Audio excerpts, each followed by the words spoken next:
Hi, I'm DJ Mike Reddings. Today I'm at Million Barn. I'm going to show you everything you need to know about Million Barn and the entertainment. Follow me.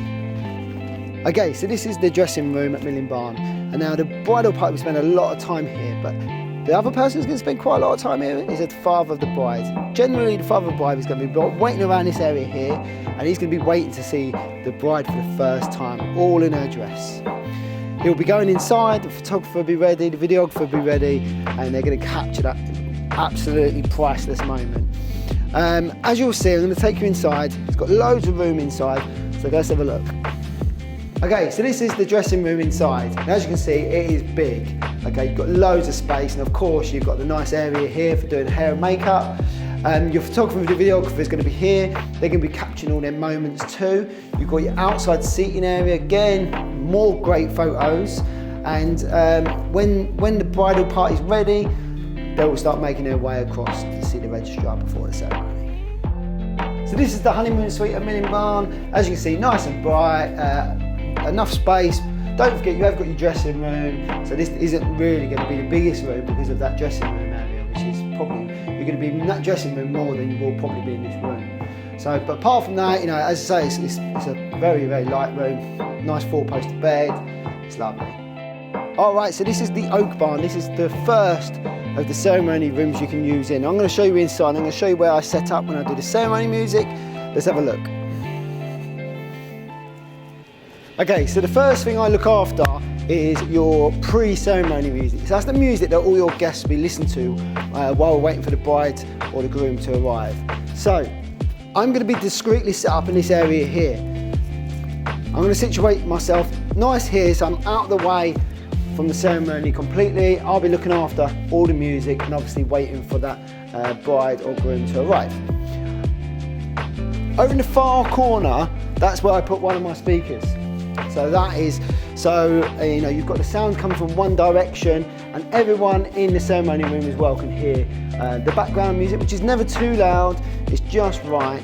And then when they do their signing of the registrar and they're leaving the ceremony at the end of, after they've said I do, again, that music will be a little bit louder because obviously it's a celebration, and then you'll leave through these double doors to do the confetti shot. So this is the dairy barn. This is the second location where you can have your ceremony, and as you can see, this venue here is very, very light, and you can do all kinds of stuff to this room to make it beautiful. Here's a really good example of that. Now I actually set myself up in the corner, nice and discreet, just like the other location. I will set myself up, have one speaker, nice clear sound for the ceremony music, and then once the ceremony is complete, we're going to go outside and we're going to do your confetti shot, which I'm going to organise and make sure is amazing. Okay, straight after your ceremony, we're going to go straight into your confetti shot, and we're going to make this really fun. Okay, so you're going to go off just for a few moments, get your Prosecco, have a little catch up between the two of you while I organise this. I'm going to ask all your guests to line up either side of this archway. I'm going to make sure all of your guests have all got confetti. I'm going to explain to them that when you come out, I want them to cheer, I want them to throw the confetti nice and high, because I'm going to make sure that your photographer is purely concentrating on getting that best shot, and the videographer's in the best place they can be. I don't want them to get involved. That is their job, to get the best shot. So I'll organise all that. When you're ready, I'm going to introduce you as the new Mr. and Mrs. You're going to come out, all your guests are going to be cheering, confetti being thrown in the air, and then we're going to go straight into the group shots and your, obviously, celebration drinks at your drinks reception. So one of the questions I get a lot is people asking me, where should we do the group shots? Because our photographer's not been to this venue before. So this is the oak tree, and this is where a majority of people do their group shots. This is facing Million Barn. Literally, Million Barn is a stone throw away. Literally, small little road, no problem whatsoever, and we get people all lining up in front of that oak tree. There is one other location as well, and this is probably my favourite for the big group shot. I'm going to show you that right now. Okay, so this is the other location you can do your group photo, but I would say this is probably more best for the big group photo. We can get all your guests on this grass area, the photographer and the videographer goes up on the window, and we shoot down, and I get your guests cheering and smiling and showing their teeth. And I'm going to give you a quick top tip.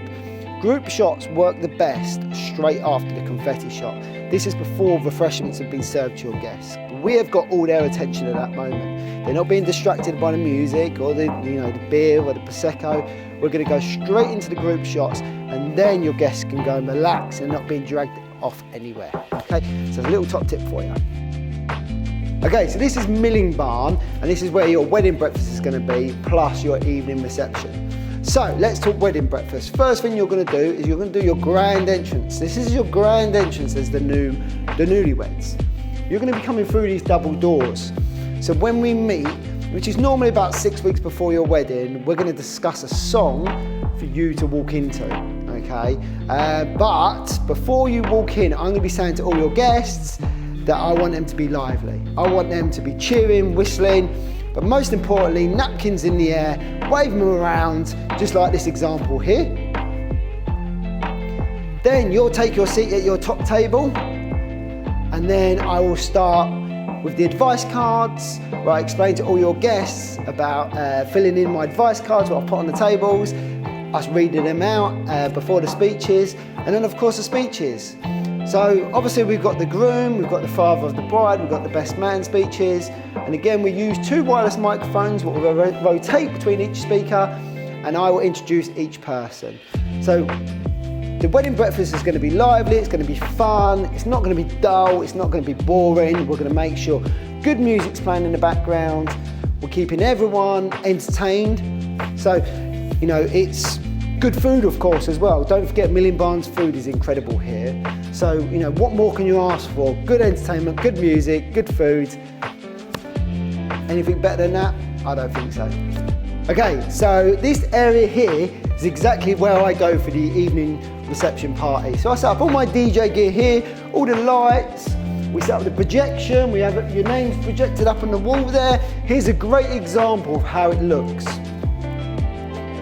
All of these tables, what you can see in front of me, they'll be all removed, and that's during the transition period of me setting up and staff clearing away. So that whole area is cleared, we create our dance floor, and we just turn this venue into just the best party ever. Now, one of the important things to consider though is uplighting in this venue, because as you can see, the walls, although you've got the barn wood, you also got the white walls as well. So uplighters will create this amazing colour wash throughout that white, and that will flash to the beat of the music when the party really gets going. And that will create all kinds of energy and vibes, and it will really set your wedding apart from others you've been to, certainly for the wedding reception. So yeah, we'll get this place rocking. I hope this video helped, maybe it's inspired you as well, but I would absolutely love to be part of your wedding. I'd love to get involved and see how I can complement it as much as possible. So let's find some time let's catch up. Maybe we can do that virtually, or I can come to your home and we can see how your plans and your ideas and my expertise, and let's see how we can complement each other. The entertainment is obviously so important for you and your guests, remembering your wedding more than anyone else's wedding. So please, let's get in contact, let's arrange something, and I really look forward to hearing from you. Now, just before I go, there is someone I want to introduce to you, and it's very, very important I do this. The guy who's been filming all of this is one of the best wedding videographers about. His name's Adam, and I'm going to pass over to Adam now. Thank you for that, Mike. So I am Adam from Creative Spark Films, and I've been behind the camera doing these videos for Mike. So I'm a wedding videographer based in Hertfordshire. If you'd like to check out my work, please go to my socials, Creative Spark Films, and have a look at my stuff there, and also on my website. I'd love for you to have a look at it. If you think you might want a videographer for your wedding, I'd love to have a chat with you. So let's set up a Zoom, or perhaps meet up for a coffee and talk about your special day and see how I can complement it for you.